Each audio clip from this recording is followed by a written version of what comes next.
a good one. And all the talking points supplied to Business Insider by our good friend Sergio Evidian from the Rideshare Guy channel. He has a very, very tight relationship with this outlet. And again, I'd love to be giving you like, oh, the 3 best things about Uber and Lyft. I'd like to be reporting about the positives, but we have to be real. We have to talk about sign of the times, and unfortunately there are very few good stories out there at the moment when it comes to rideshare and food delivery. So let me dive straight in, and I'm going to confirm these 3 are the 3 worst things about being an Uber or Lyft driver. And this was by Jacob. Great piece, Jacob Zinkula and Noah Sheldlauer and Sergio, because he's really the party supplying the information. Good picture here as well. So let's dive straight in. And let's, when we address these 3 nightmares, right, these 3 awful things, let's also try and find solutions at the same time. Let's put on our thinking caps, let's dig deep, and let's address these 3. Well, what are these 3? Let's find out. So Uber and Lyft recently reported growing revenue figures backed by higher rider demand, but many of the company's drivers aren't satisfied. This is true. Some drivers are frustrated. Here they are. Here are the 3. Declining pay, numero uno. Safety concerns, number 2. And unfair deactivations. I don't know what order you want to put them in, but I would say if you don't have the safety and the security, let's say you get knifed or shot or carjacked, I mean, how are you going to make the money? So yeah, but these are the 3. Declining pay, safety concerns, and unfair deactivations. And we're going to address them one by one. But let's go straight in. Uber and Lyft recently announced they raked in a record profits and brought thousands of more drivers onto their platforms. We really need to question what type of drivers are they onboarding, right? Are these illegal accounts? Are these accounts sold by third parties? I mean, why all of a sudden this major influx of drivers when the pay is so bad, right? And you think, oh, I'm going to tell my friend about Uber and Lyft, a great opportunity where you make so much money. No, the referrals from driver to driver have become less. So they must be tapping into something or some source or some stream of new drivers. And my guess is it's a whole new influx of illegal accounts and illegals in the country that are willing to work for peanuts. I mean, not even for dollars, but they're willing to work for crumbs and peanuts. However, for many drivers, earning enough to get by has become more challenging. Over the last year, Business Insider has spoken to dozens of ride-hailing drivers about their driving experiences. Most have said that while they value the flexibility to set their own hours, earnings have declined and competition has grown. Sergio Evidian, an Uber driver and senior contributor to the Gig Driver and Advocacy blog and YouTube channel, The Rideshare Guy, regularly hears from ride-hailing drivers about their concerns. I can assure you, Sergio and myself, we're getting 200-300 messages every day in form of emails and text messages. I get them. Me personally, I don't respond to every single one of them. Otherwise, I wouldn't have a life. But I see them, I read them. So does Sergio. So this is real what he's saying here. He told BI that complaints come from people who drive for both Uber and Lyft, but that Uber's scale has given the company an outsized impact on ride-hailing drivers. In the second quarter of this year, Uber drivers completed 2.2 billion trips across the company's ride-hailing and delivery platforms. Lyft drivers completed roughly 200 million trips, 1/10 of that. The big ride-hailing platforms appear to be thriving. On Tuesday, Uber beat Wall Street estimates for its second quarter earnings, reporting revenue of 10.7 billion, 16% more than the year prior. Uber CEO Dara Khosrowshahi said Uber had record profitability last year, noting that drivers and couriers earned $17.9 billion. That $17.9 billion doesn't really mean much, right? Because they're not really breaking it down. How much are we, the company, taking? How much are the drivers getting? So it sounds impressive. Oh, the drivers made $17.9 billion. But the real question is, what percentage of the trip, of the actual work, did the drivers receive? Lyft on Wednesday announced revenue last quarter of $1.4 billion, up 41% year over year. Though the company missed on earnings last quarter, Lyft reported a record number of rides at 205 million, with the most new drivers of any quarter since 2019. Again, where are these drivers coming from? Evidian said he is skeptical about some of the drivers' complaints. For example, he said accusations that ride-hailing companies aren't giving drivers 100% of rider tips, which the companies have promised to do, don't have sufficient evidence. However, he's confident that many other frustrations are legitimate and widespread. So this here, you can agree to disagree. I don't agree on this. I think a ton of evidence has been supplied by drivers that they are tip shaving, tip stealing, and fact is, several of these companies, DoorDash, Amazon, Uber, have already been sued for stealing tips and have settled in the past. What stops them from doing it again? Because if they get caught again and if there's another class action, they settle for cents on the dollar, 10 cents on the dollar. And meanwhile, they've raked in all those tips. So whether it's toll shaving, whether it's tip baiting, whether it's tip stealing, whether it's tip shaving, they are taking our money. So this is the only little piece here that I tend to disagree on. Evidian shared what he considers to be the top 3 concerns of Uber and Lyft drivers, and here Sergio is on the money. Here he has nailed, bam, bam, bam, 1, 2, 3, every single one of these. This is the real concern. These 3, these are the real talking points. Declining pay, driver safety, and wrongful deactivations. And at this point, maybe halfway through the video, I want to address those 3. So declining pay, what can we do? Well, we could be more vocal and attack them more on social media. We can get better organized in cities with protests and strikes, bringing up this topic at airports, at events, at concerts, at sports events, you name it. Put it out there to the media. This is what the rider paid. This is what I received. We got to make the companies look silly here because it's unacceptable. We need the attention of politicians, not that they are paying attention. We need the attention of legislators. Few legislators are paying attention, not many, not enough. But we need to get this more in their faces. Driver safety is atrocious. You heard about the 12 and 13-year-old little teens that were raped. The big problem here with Uber Teen, dangerous. The problem with their verification methods against their own databases, not against criminal databases. I mean, they could easily put $100 million into safety and security and really tighten it, but they don't want to. Why?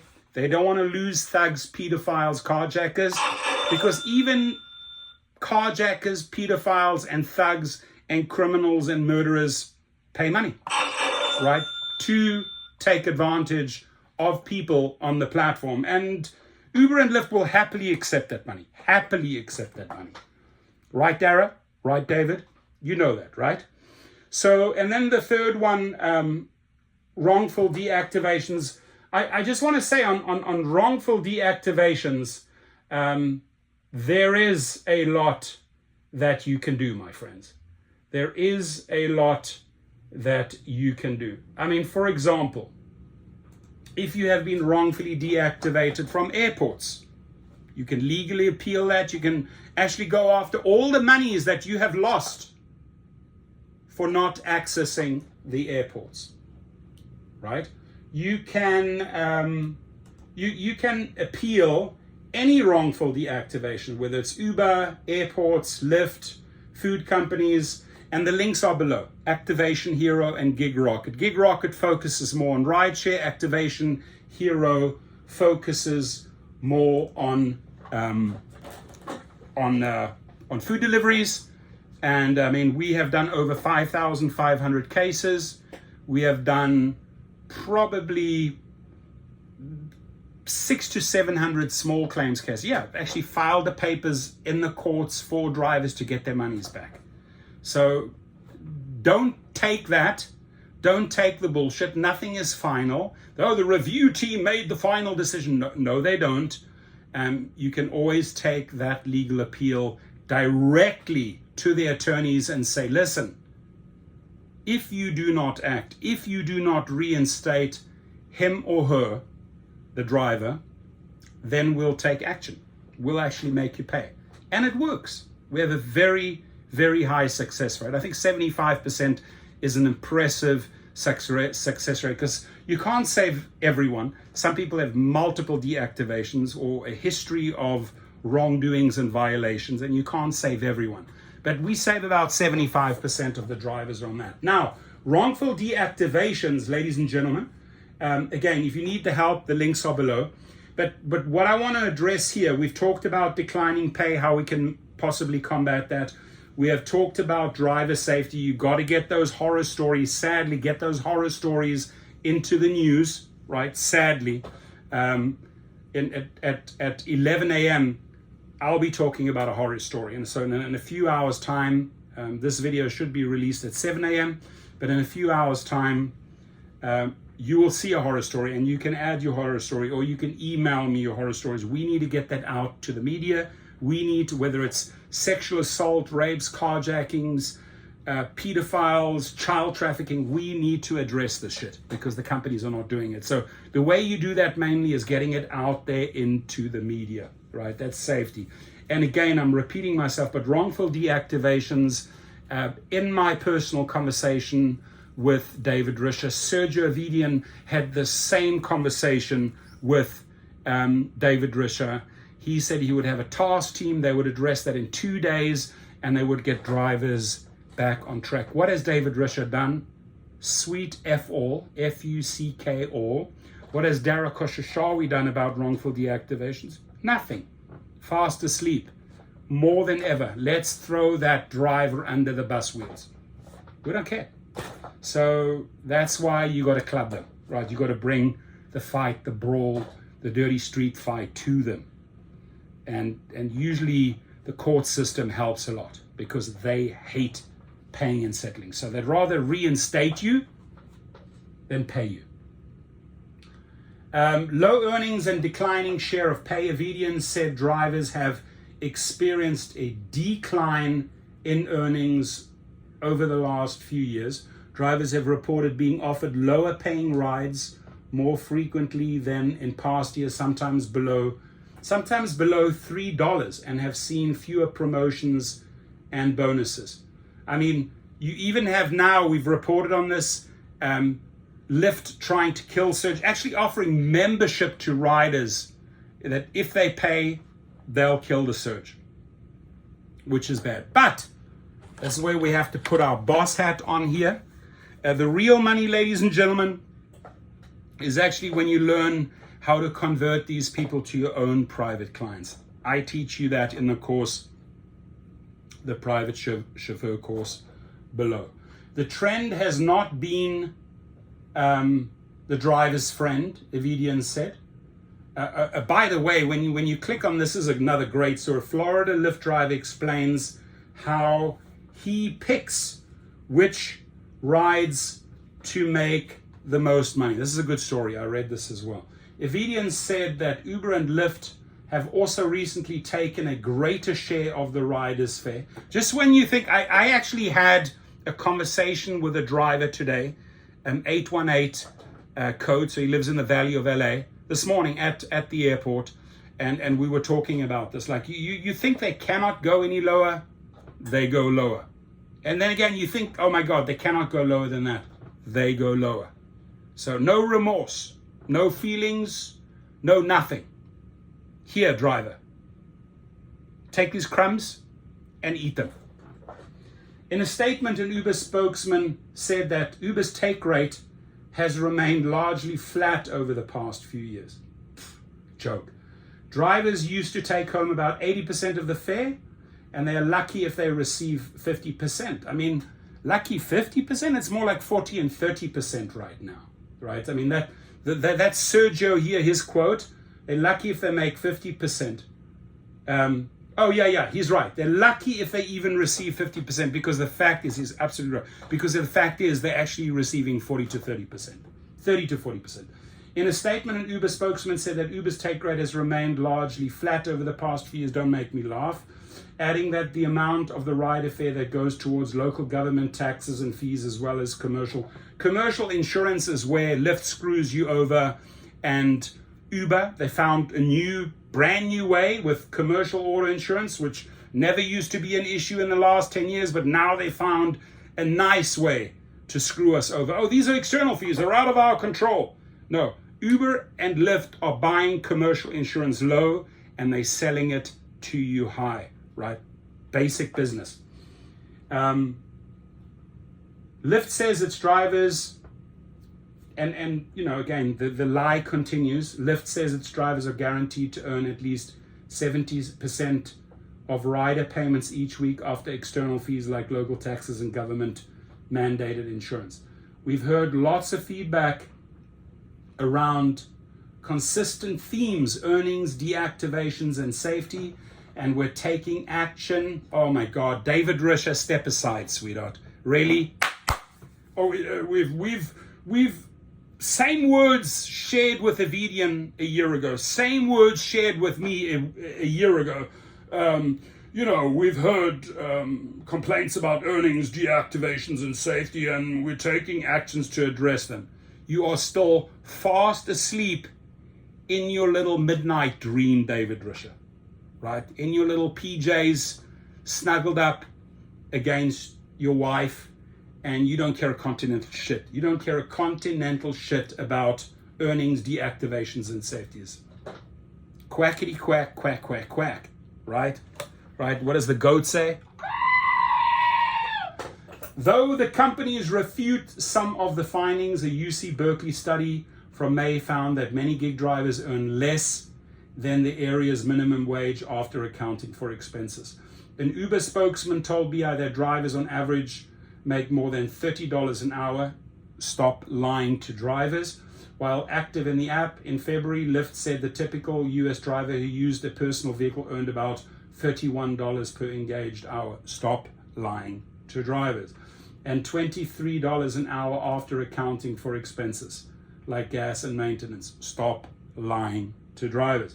However, many drivers have told BI has spoken to said they earn way less than that.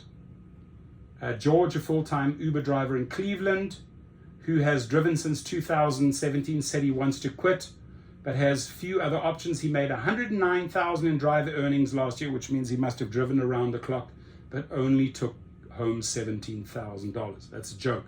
Drivers have also reported lower or more inconsistent tips over the past year. Why are the tips inconsistent? Why are the tips lower? Well, they're gouging, they're stealing from the riders. And the riders are like, we just fed up. We just fed up with these high food delivery fees. We're fed up with these high rideshare fees. We just don't have the money to pay a driver a tip anymore. Uber previously told BI that the tipping frequency and average tip size have both roughly doubled over the last 4 years. Bullshit. Another bullshit lie. Some drivers worry about their safety. Evidian said many drivers also have concerns about their safety. Not a day goes by that we don't hear about carjacking of Uber or Lyft drivers, or unfortunately physical assaults or deaths, right? Julie, a part-time Uber driver in Cleveland, hasn't always felt safe. During her 5 years in the gig economy, she previously told BI some riders have threatened her, damaged her vehicle, or encouraged her to speed. Due to her safety concerns, Julie said She only drives during daytime.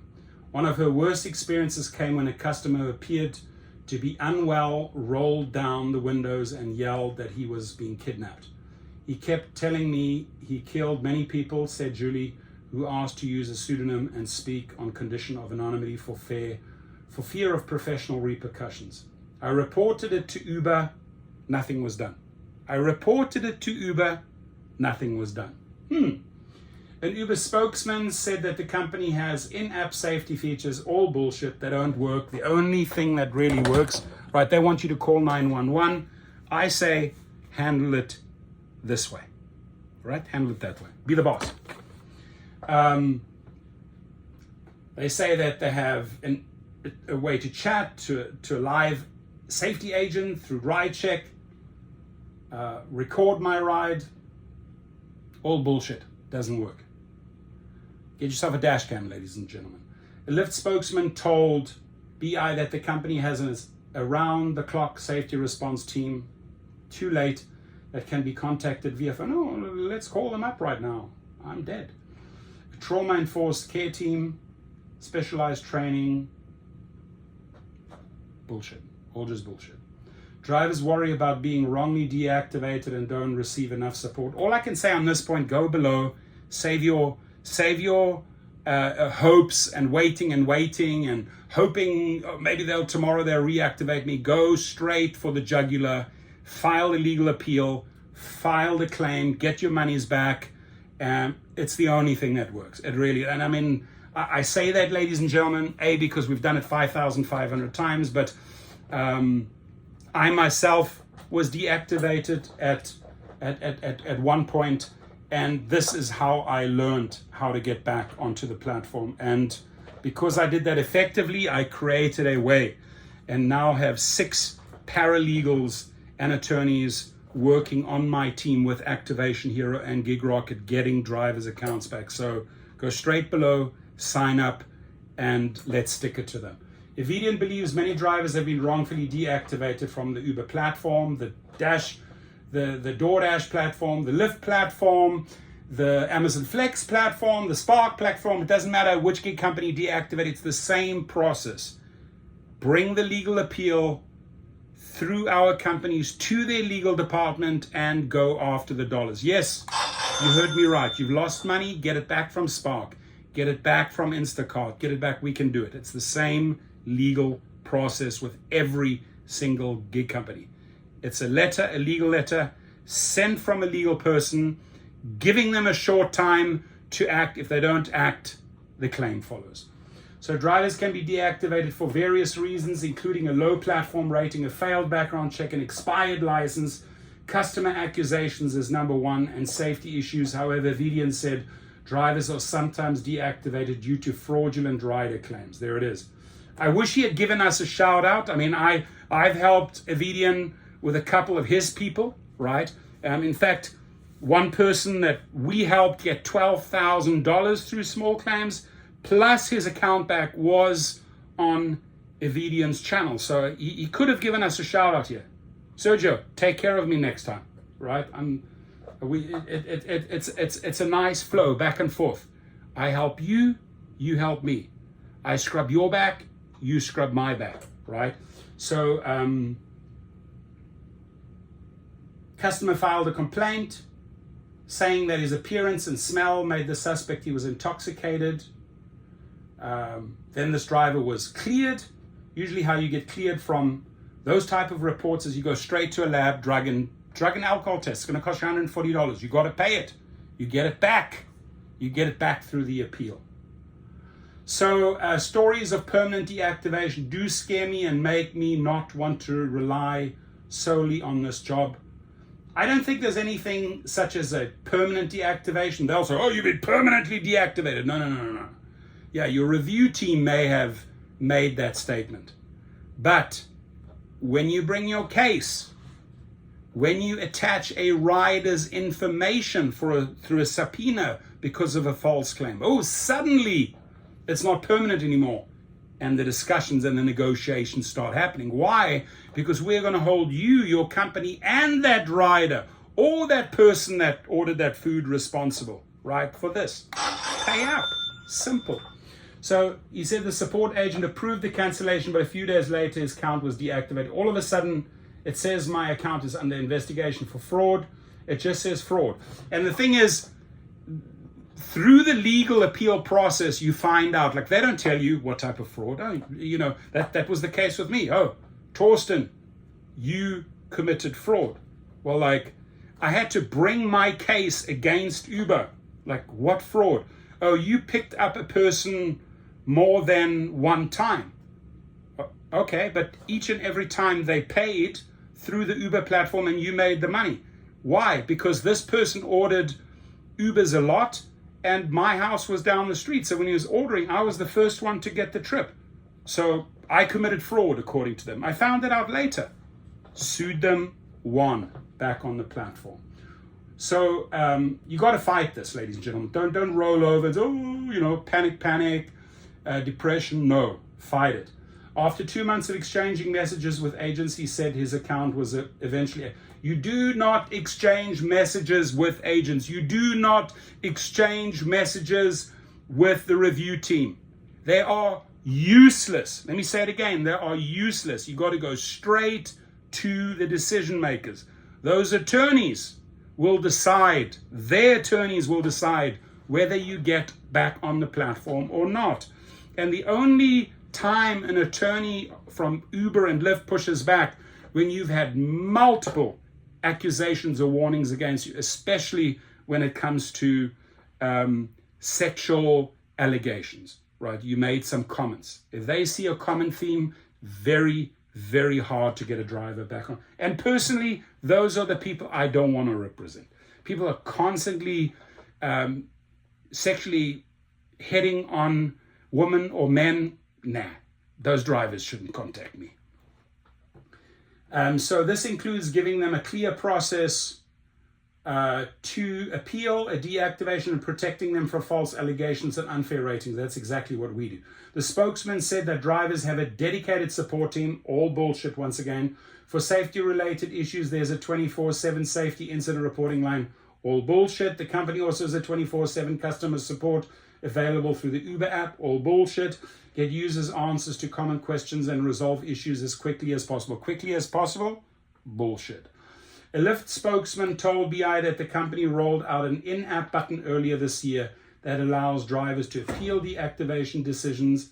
They said that the drivers are hearing back about their deactivation decisions faster than they were a year ago, about 10 hours faster on average. Additionally, Lyft offers 24/7 support for drivers, often phone and chat options in Spanish, and has invested in translation services. David Risher, stop lying to the people. You have done bullshit. Nothing. 2 emails below, right? Jason Cool at Business Insider or NS Heidlauer at Business Insider. If you have a good story, send it to them. This link is underneath the video, and I would love to hear your feedback on this story, right? Because it is true that these, if you agree with us, that these are the 3 worst things about being an Uber or Lyft driver, put I agree or I disagree. I think this is the worst. Feel free to comment. I love that. I love reading your comments. Have a good one. Be safe.